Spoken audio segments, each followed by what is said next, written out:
Welcome back in, guys. Lowell here with Lowell Productions, and in today's video we're doing a side-by-side comparison between two relatively affordable shotgun microphones. One from the guys over at Movo, the Video Micro, coming in at $40 to $45, and the Comica smartphone video rig shotgun mic that comes in their kit at $66, coming up next.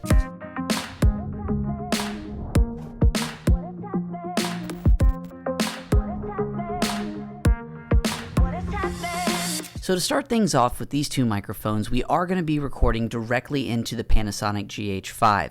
Now that being said, they both have the ability to be adapted into a smartphone and used as a shotgun microphone as well, and adapters are included with both microphones. Now that being said, what we're doing right now is giving both microphones the best chance for its best results. Currently recording with the Movo, very close, definitely got the audio levels pretty low as far as the input on the camera, and just looking to see how this audio is performing. Also, I do have this little muff here, mainly for popping.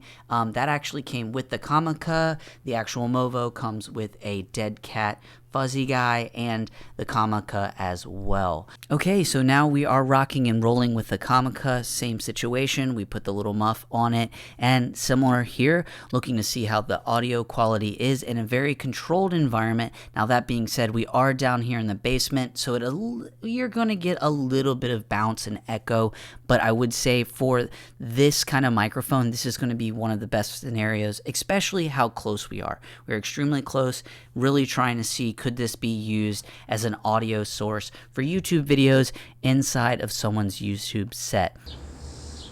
Okay, so rather than spending all of our time inside testing out these microphones, we're currently recording with the Comica Shotgun microphone. Now, I want to give a small disclaimer. As you guys can see, we are currently outside in my backyard. You can most likely hear the birds.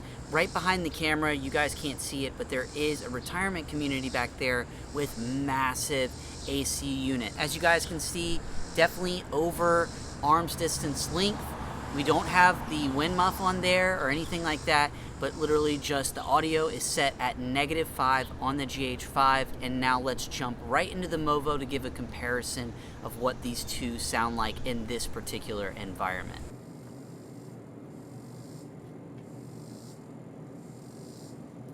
Okay, so we are now back with the Movo mic. Similar setup, as you guys can see, same distance, same environment, and still shooting at -5 on the GH5. Looking to see how the audio is here. Definitely past arm's distance, and wanting to know if it's picking up that audio behind there, similar to the Comica. Is it picking up? We have buses. Literally a bus is passing me, as you guys can hear. Got a ridiculous amount of background noise with the birds, but we're just trying to see how this shotgun mic would work in this particular environment. And I want to give the Comica a shot with being this close as well, so we'll switch over to that guy.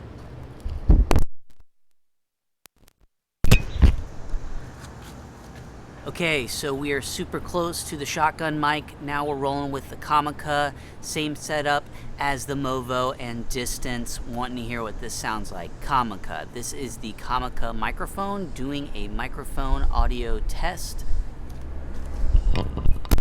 Okay, so last but not least, let's give it a test as a walk and talk.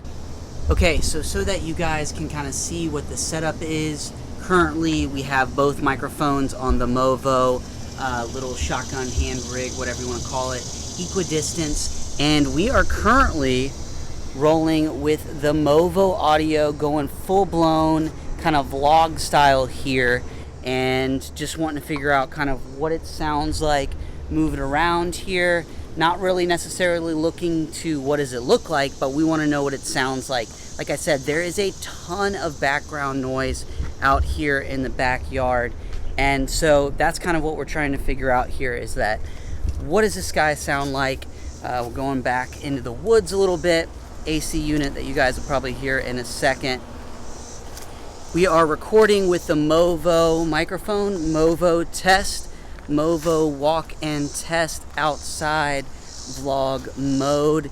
Okay, so now we are rocking with the Comica audio, exact same setup, walking around, just want to see what it sounds like at this distance for you guys with these shotgun mics, and if it's usable audio for most people that's out there. And we are currently shooting with the Comica Shotgun mic. Comica Shotgun mic.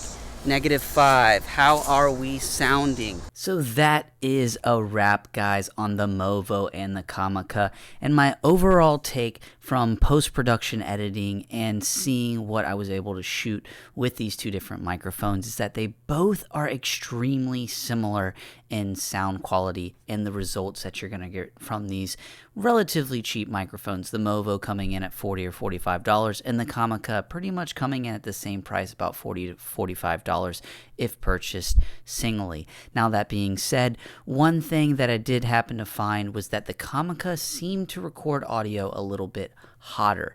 Now, what does that mean? I would just say it was a little bit more boosted. There was no kind of need for me to talk any louder, whereas with the Movo, it just recorded a little bit less, I guess, hot or with more gain. Now, there's a huge upside to these microphones having a little bit of added boost for those that are going to be using it for smartphones or cameras where you cannot necessarily control the audio.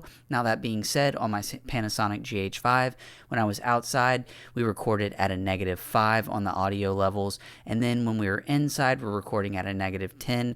That way we don't need much gain, and then when put in post-production, it's pretty much a product that doesn't even need to be touched. Now, that being said, if I had to choose one of these microphones, I honestly would probably go with the Movo, and the only reason being is that the audio from both of them were fantastic, but I do find that when I was doing a little bit of the outside walk and talk, I literally picked up more kind of shake or vibration with the Comica. Now, that could be a flaw in its design and how it actually holds the microphone, but that'd really be the maker or breaker in regards to these two microphones.